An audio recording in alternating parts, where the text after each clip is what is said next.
Hi everyone.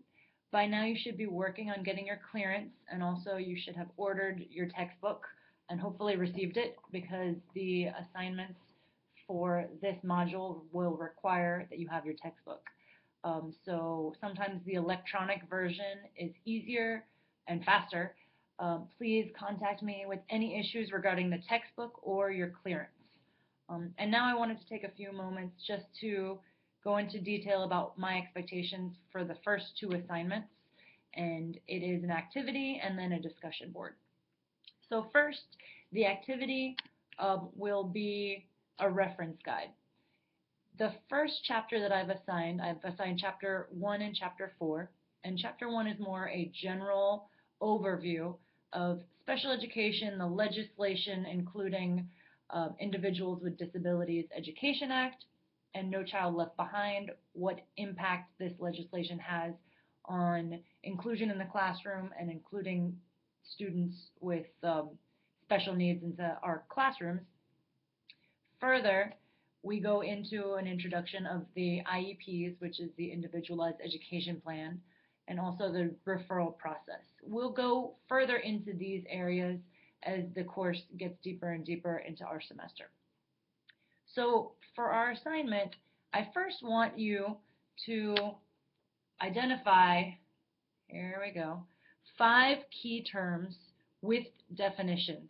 So these 5 key terms or concepts are within special education, and identify the definitions and the impact on educating children with special needs or without.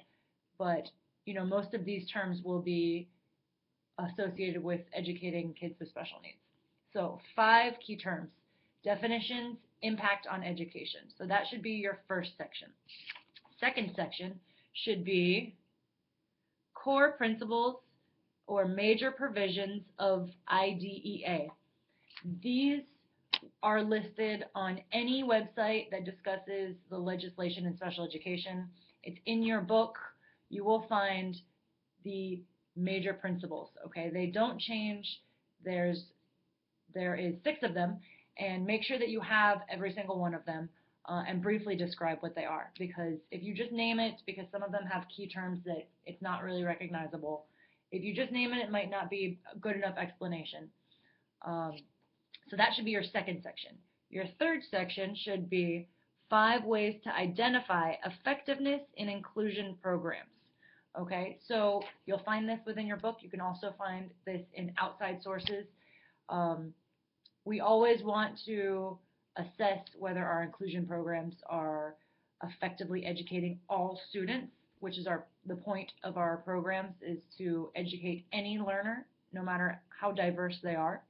So this should be your third section: 5 methods of identifying the effectiveness of these inclusion programs. And lastly, solutions, 5 solutions to potential challenges that can result from inclusion.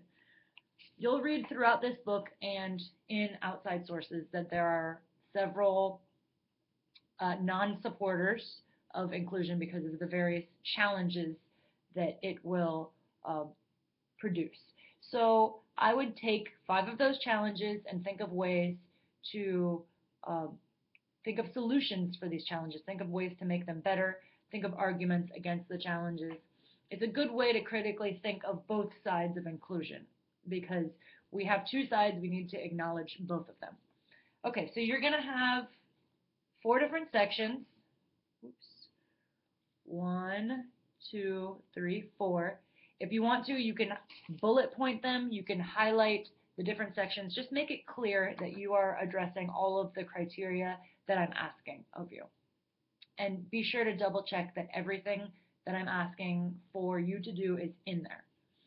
And lastly, I'm asking for you to do a discussion with your peers, and you're going to analyze your beliefs related to inclusion practices, taking into account contemporary knowledge and expectations about effective instruction and educational access, as well as parent perspectives.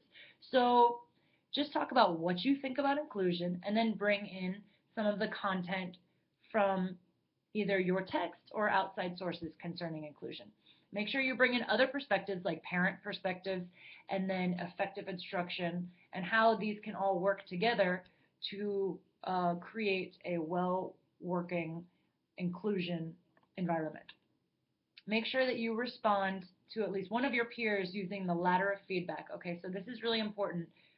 Your responses can't just be like, I agree or I disagree. It needs to be very constructive and thoughtful. So following the ladder of feedback, which is in your syllabus, will help you organize a very thoughtful response where you're also providing constructive feedback and anything that your peer could have added. As always, we all have different opinions. Please stay respectful and respectfully acknowledge other people's differing opinions. Contact me if you have any issues with this assignment. They are both due on September 6th by 11:59, so please do have them in on time. Good luck this week.